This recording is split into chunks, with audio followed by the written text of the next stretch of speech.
The Terps land a new wide receiver commit. You are Locked On Terps, your daily podcast on the Maryland Terps.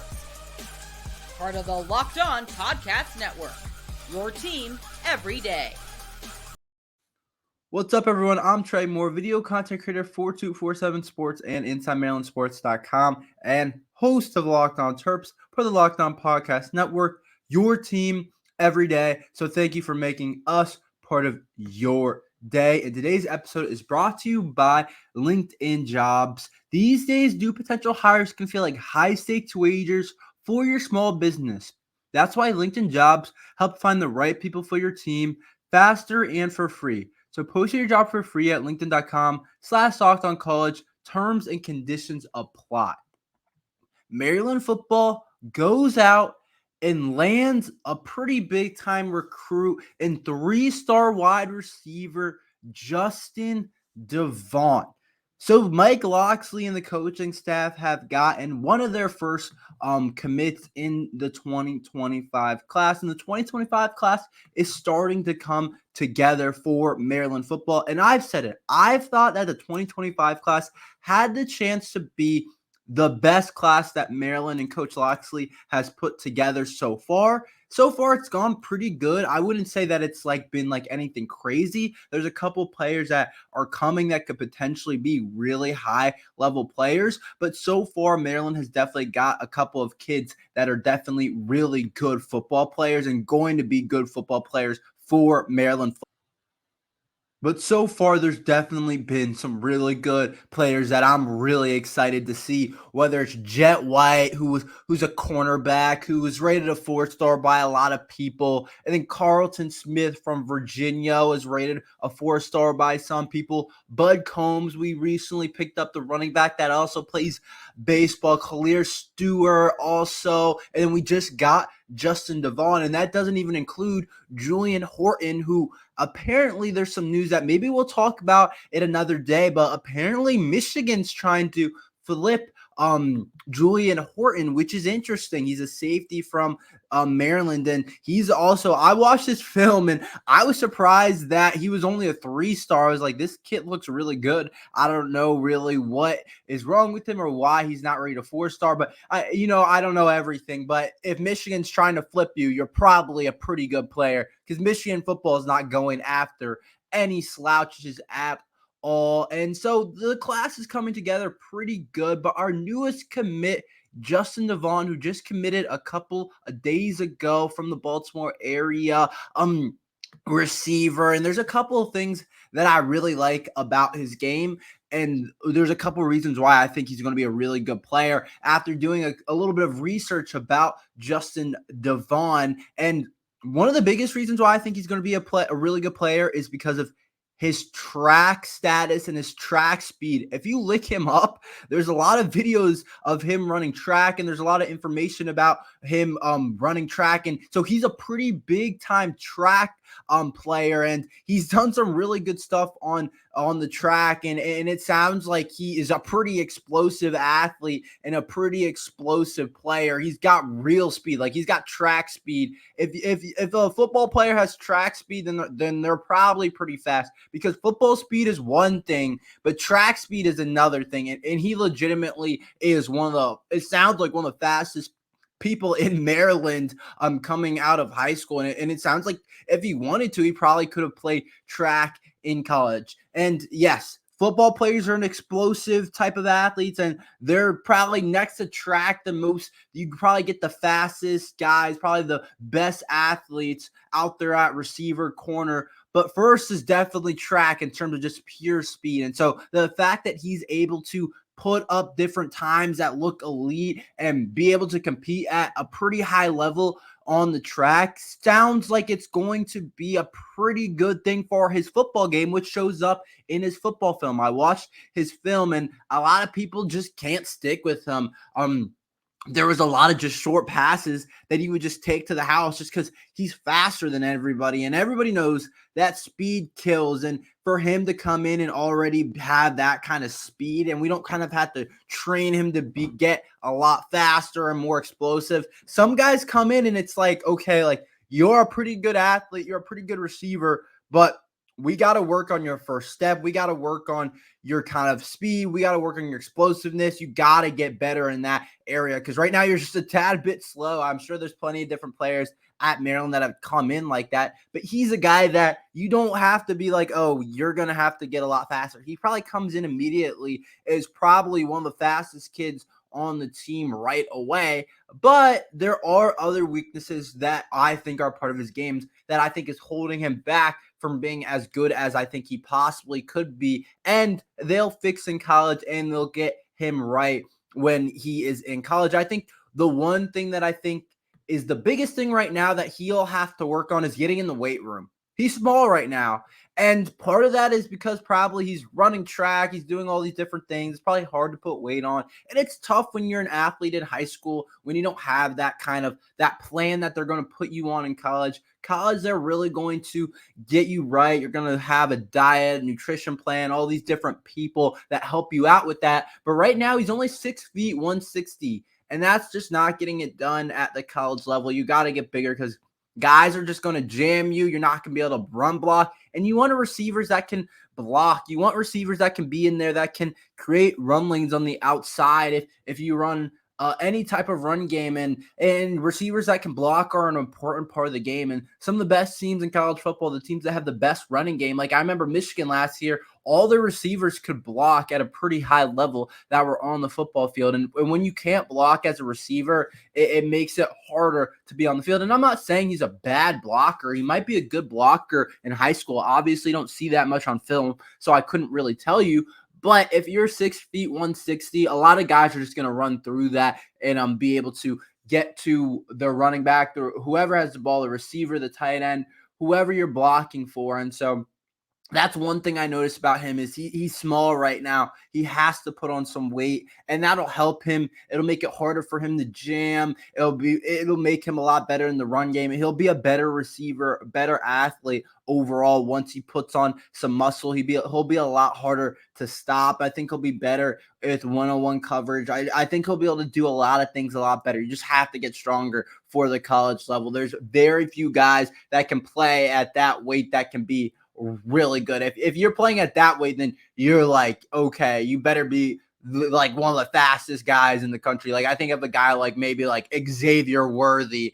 You guys know Xavier Worthy, who was drafted by the Chiefs, and a lot of people thought was a steal for the Chiefs. He played at Texas, and he's pretty small, but he's also shorter than 6 feet. So it's a little bit interesting, but they have him listed at 5'11", I guess about that, 6 feet. I feel like he's more 5'9", 5'10", but they have him listed at 172. So unless you're just some type of freak, and even Xavier Worthy has 10 pounds on him, you need to put on some weight. And I know he's got some crazy speed, but you still want to get stronger. And I think he can get a lot stronger without getting slower. So I think that's one of the biggest things for him. And then I think he's going to just have to work on, I think he's a good route runner on just like deep routes, on some of the straight stuff just down the field where you can just run by guys. But I think he'll have to work on some of the stuff like in cutting, coming in and out of his routes. But that's just about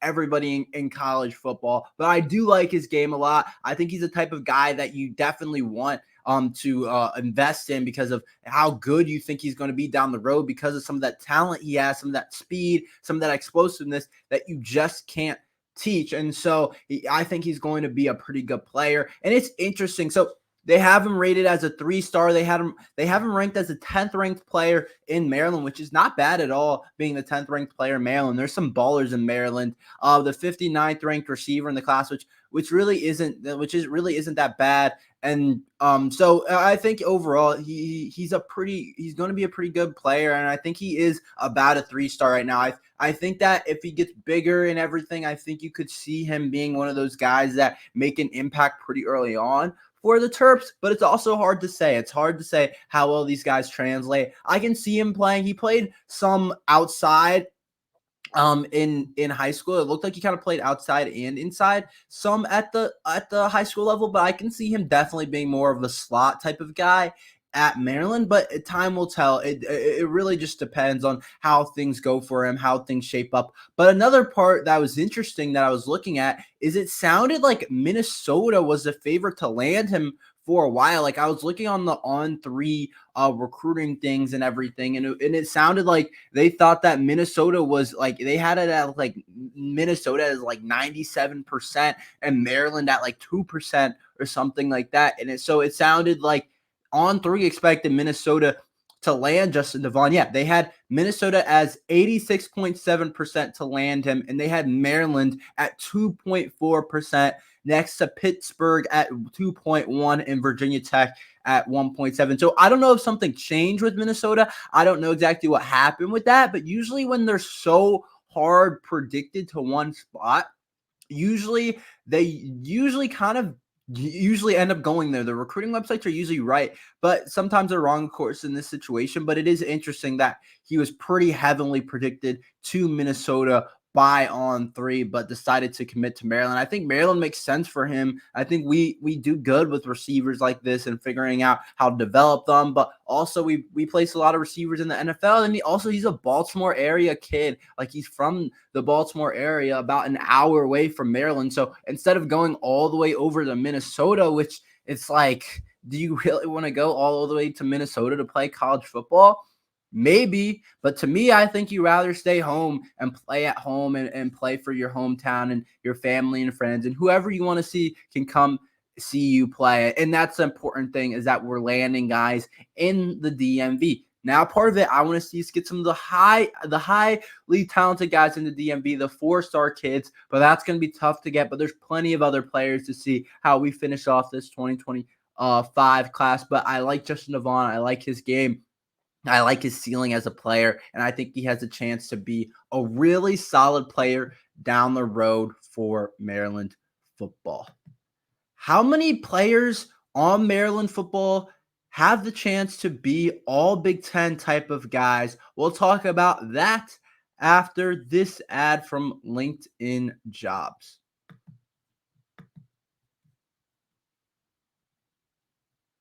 When you're hiring for your small business, you want to find quality professionals that are right for your role. That's why you have to check out LinkedIn Jobs.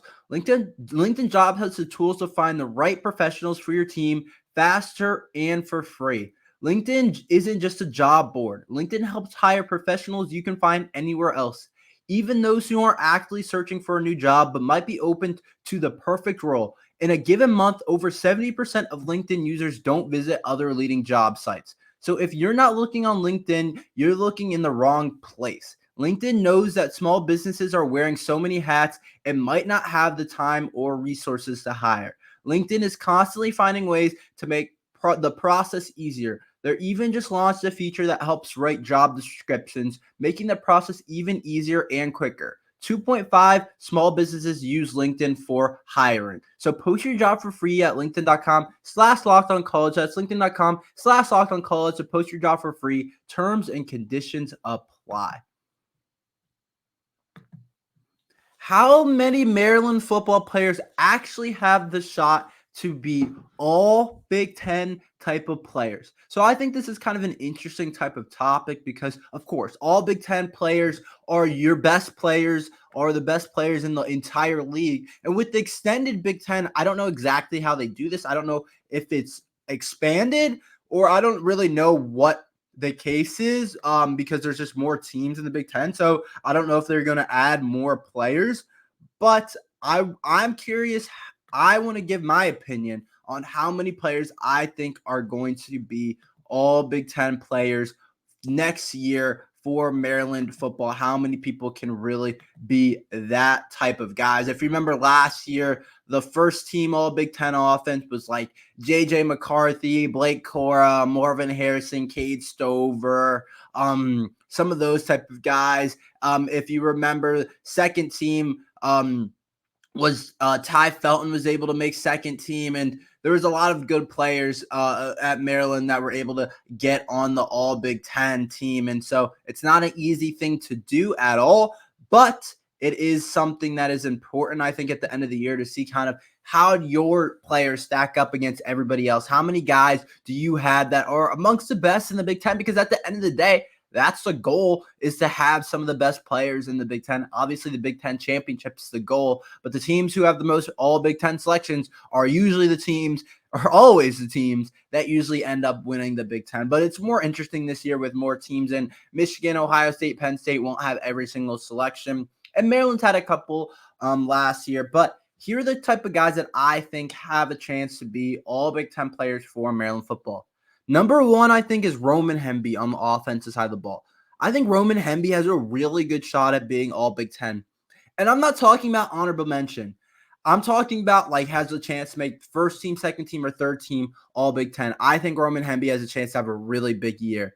There's no Antoine Littleton this year, and I think we have to get Roman Hemby more touches this year because of the inexperience in the quarterback room, which I think puts a good opportunity for Roman Hemby to get a lot of carries, get a lot of touches in the receiving game. And also, he's a really good player.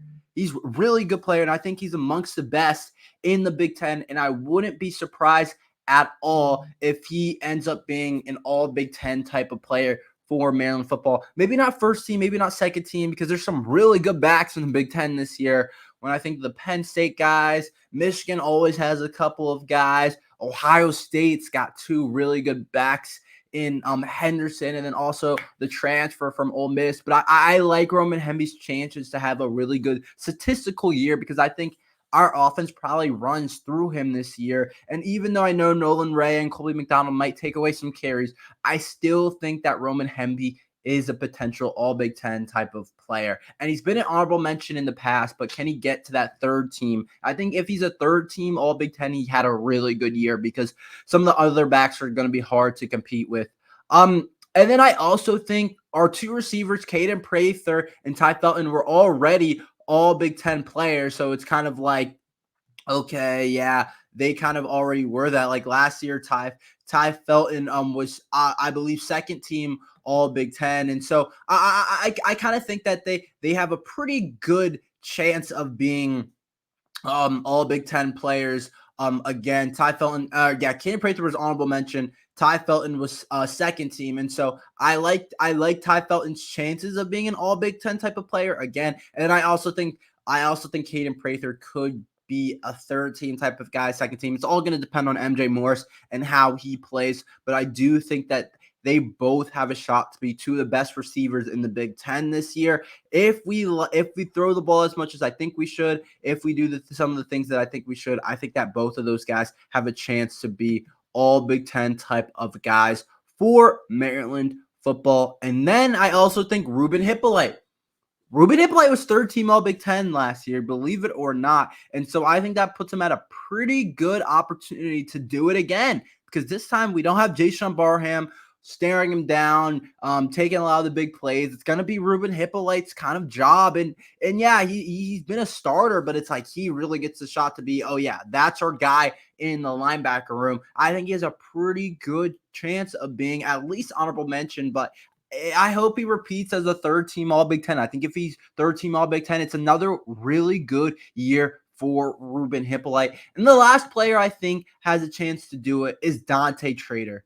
I believe that Dante Trader should have been honorable mention last year. He wasn't. I really believe that he should have been. But I think Dante Trader has a really good chance this year to be an all Big Ten type of guy. I think he has that type of talent. I think he has that type of attitude. I think he has that type of leadership. And I think he's ready to break out and get his name in the draft conversation when it comes to draft time and all those different things. And so I wouldn't be surprised if Dante's an all Big Ten type of guy. Those are the guys that I think could be it. And then let me add in one more. Jordan Phillips, I think, has a chance as well. I think his big body inside, he's been a really good player, and I think this is the year where it's like he gets recognized for it.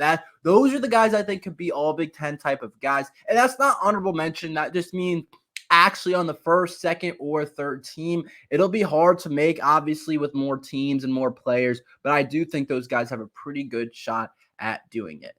Taulia Tagovailoa has signed with a professional team, but it might not be who you expect. I will talk about that after this ad from FanDuel.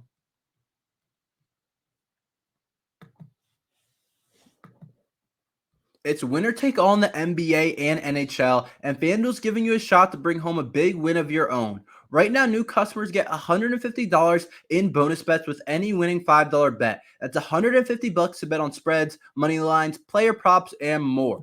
You guys know that the NBA finals are about to come and the Stanley Cup is about to come as well. And I know a lot of you guys have to get on FanDuel. So visit FanDuel.com/lockedon and make every playoff shot count. FanDuel, America's #1 sportsbook. So Taulia Tagovailoa, the former Maryland quarterback, who I know a lot of you guys are curious about how it goes for him in terms of his NFL route, in terms of his professional football route. And I was curious too, after the career that he had at Maryland, I was really unsure of how he kind of translates to the next level in college football, or excuse me, in the NFL and in the professional football. It's an interesting kind of thing because it's like he put up a ton of numbers at Maryland, but he doesn't have kind of that prototypical size, arm, or legs that you kind of want in today's NFL game. And so I was interested to see how his career would go. And it sounds like Taulia has signed with the CFL in the Hamilton Tiger Cats in the Canadian Football League. And so it sounds like the NFL route is kind of short for him. And that doesn't mean that the door's not open still and a potential opportunity next year. The CFL could really put him on the map if he plays good football. And I think he will. I think there's no reason why he doesn't play good football in the CFL. I'm guessing that playing in the Big Ten is probably harder than playing in the CFL? I really don't know. That's the interesting thing. Is playing in the Big Ten harder than playing in the CFL? Leave a comment if any of you guys have any idea. But my thinking is playing against like a Michigan defense is probably harder than playing against a CFL defense. That's my thought. But I really don't know enough about the CFL. But I think he's going to be successful. I think that he's going to be a good player in the CFL. And he was in a couple training camps for a couple different teams in the NFL. And I guess it was like, okay, he probably was just more realistic with himself and was probably like, yeah, I don't think I'm probably going to make any of these teams. And I guess he didn't want to battle. He wanted somewhere to go where he could play. And he's probably a chance to be a starter. I don't know a lot about the roster that he's joining in the CFL. I don't know a lot about the Hamilton Tiger Cats, but I'm guessing if they wanted to sign him, he has a chance to be the starter for them, which I think is a pretty cool thing for him. And so I'm looking at him and I'm saying, okay, he gets a chance to play professional football. And yes, it's not in the NFL, but that's not what everybody gets to do. If Taulia was 6'3" with a bigger arm, he'd be a first-round draft pick. It's just some guys don't get blessed with the same type of talent and just all those different traits that everybody gets blessed with. And I don't know if he's built for the NFL game. My thing is I was arguing that maybe he could be a kind of a career backup where he's a guy that, okay, if you need him to go in there, you could make a couple throws, make a couple plays. But I don't know if that's what he is. I don't know. He turn over the ball a lot at times at Maryland, and you don't want guys that turn over the ball a lot. And then also it's just like they don't want to invest in guys that have a lack of a ceiling unless you're just more of a veteran. And they kind of want the guys that have less ceiling to be the older guys and the veterans in the group. They want the younger guys to be guys that, okay, maybe they're not polished at all, but they have a big ceiling. And I think Taulia lacks a ceiling because of his size and everything. And I think that's why I'm excited to see him compete in the CFL, because I think that he can really do some big things in the CFL and put himself in a good spot to maybe next year be in an NFL camp, or maybe an NFL team signs him during the year or whatever. I think different possible things could happen. And I think it could be a route back to the NFL if he plays well and he just gets a chance to play instead of getting limited routes. I've been in training camps. I've been in the Ravens OTAs before. And it's like, if you're not the starter and you're not like the 2 or the 3, they'll have other guys and trying out for the team, but you just don't get any reps really. And so he gets a shot to go somewhere where he's probably going to get a ton of reps. He's probably going to play. And so I think that's important. And then maybe he can go back to the NFL and try it again and see what he can do in the NFL. But we really wish him the best. And I obviously think he's a really good football player. And we'll see kind of how his career goes. It's going to be interesting. He is probably the best Maryland quarterback ever. And so it's interesting that the best Maryland quarterback ever can't find his way into the NFL. No slouch on him. I know it's a really hard business, but I hope that he's able to figure things out and is able to kind of lead a CFL team to the championship or whatever that may be. Definitely keep tabs on it, update you guys on what's happening there. But that's all we have for today. Thank you for listening to Locked on Terps. Make sure you like and subscribe. We're here every day talking Maryland football and basketball. So thank you for listening to Locked on Terps.